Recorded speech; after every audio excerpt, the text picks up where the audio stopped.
Hi, dear ones. Lisa A. Romano here, the ACOA Life Coach. And today I want to talk to codependents who are running from themselves.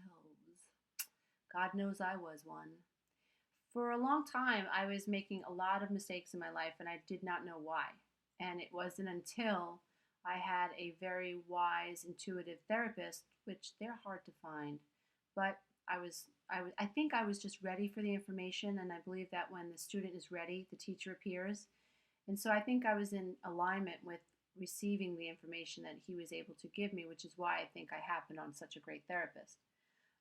So when I was sitting in his office and he asked me why I was there, I said, I think I'm crazy, and he said, why? Yada, yada, yada, yada, yada. And after some dialogue back and forth, he said to me, you're not crazy, but you are codependent.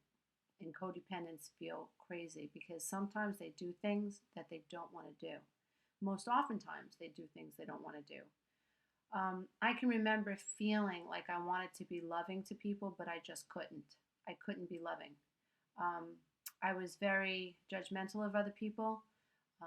I was very angry. If I couldn't get my husband to do what I wanted to do, I would try to manipulate him or guilt him into doing what I wanted him to do. And I can remember hating myself for doing that. I didn't want to be that person, but I didn't know what was wrong. And so I'm going to use my canister again. So here I had this knowing up here that I sort of was aware of, that I don't want to be that person. I don't want to be that bitchy wife. I don't want to be that screaming, yelling mom. I don't want to be that person, but I am, and I don't know how to change it. So I had the awareness of that, which only made me feel more guilty.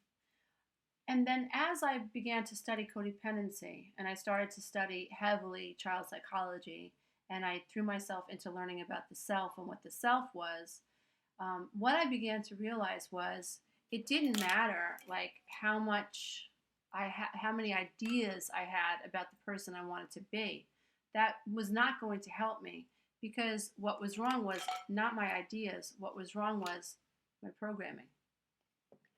Every thought, every word, every idea that I spoke, everything that I did was coming out of this programming. And so when I began really sinking my teeth into it, I realized, like, I got to get in there. I have to excavate this programming. I have to understand what happened, and what ideas I have rolling around in my head, so that I can understand this gap that's between this and the idea of the person I want to be. And so what I discovered was that as a child, I was born to two adult children of alcoholics, and my mom was very, very emotionally and verbally abusive, and would say things like, she would call me the B word, and I was little, and I was being called a bitch. I was being called a psycho. I was constantly being told that I was selfish, and that I couldn't be trusted, and that I would have no friends, and no wonder I didn't have any friends, and it was so difficult to be around me. She couldn't stand looking at me. I was little. I was little, like 6 years old, and 7. I was so small, and it never stopped. Um, as I got older, I remember my mom asking me to do things, and I didn't know what the right answer was, so I would make something up. And because she was a helicopter parent, and she was the kind of mom that turned my pants inside out, and she, looked inside your pillowcases. I mean, she was so suspicious, and I was a good kid. I was too afraid to do anything bad. I was like, she never had to look for nothing, because I was like so petrified to do anything bad, because I was afraid of her wrath. And so, but that kind of feeling growing up in that type of home where mom is like, makes you feel like a specimen in a petri dish, it just fills you with shame. It blankets you with shame, and it makes you doubt yourself. And I remember one time my mom saying to me, I have to love you, but I don't have to like you. And I thought, my own mom doesn't like me? I must be like eternally flawed. Like, how could your own mom not like you? And I remember being really, really confused. And what that did, because I didn't have a self, my parents had never fostered a healthy sense of self, I had no connection to my own divinity. And so I only had what they were giving me. And what they were giving me, my dad was a workaholic, and he was very rarely home. And so the only seeds that I had that were being implanted in my mind were very negative ones. And so my aspect of self was completely corrupt. And so I had all these labels inside my mind that I believed in. I believed I was no good. I believed that I was ugly. I believed that I was a liar. I believed that I was selfish. I believed that maybe I was crazy. She used to say that I was a psycho a lot.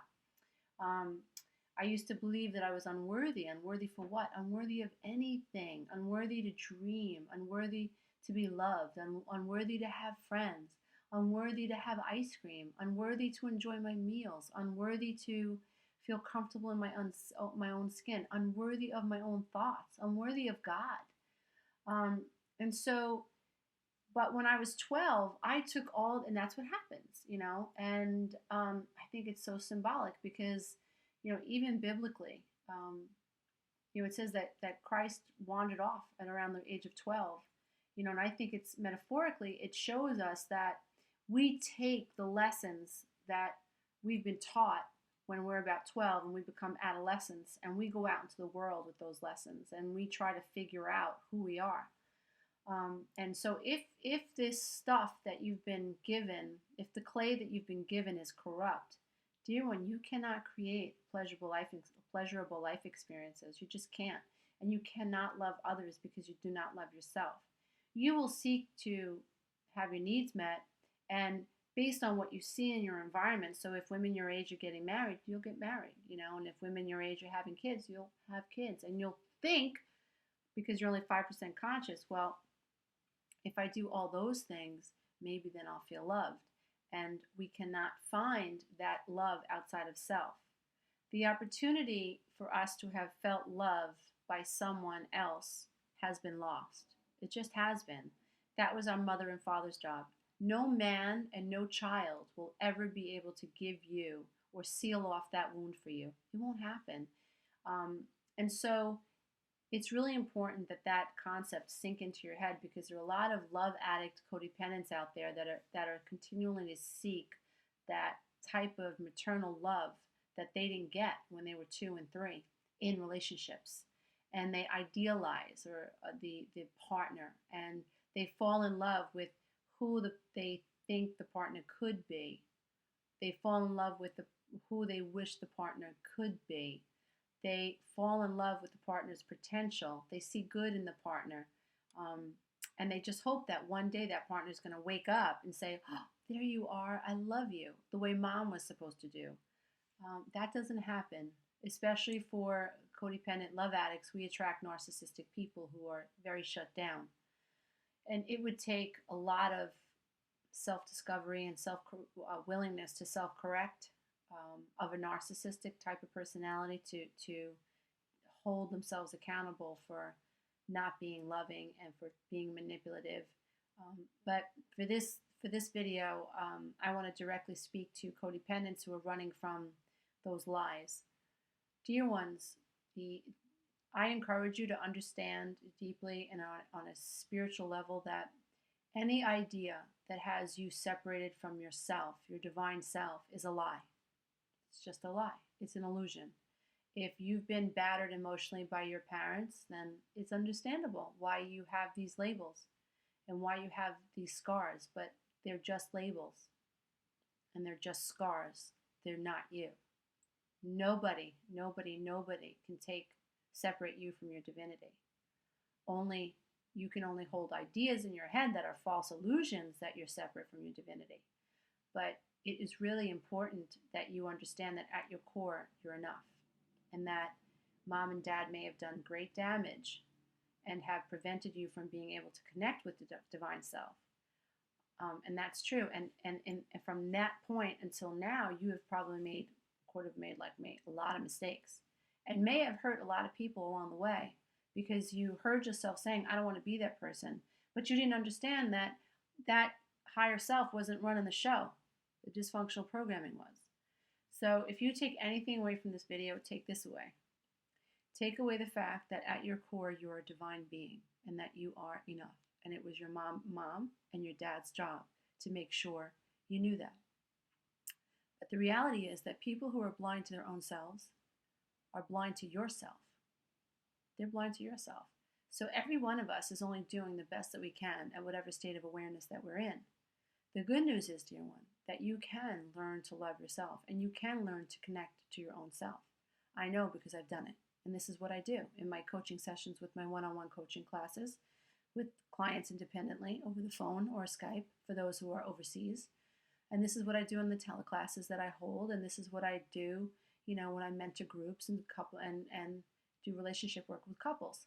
So it is absolutely possible to heal the codependent mind.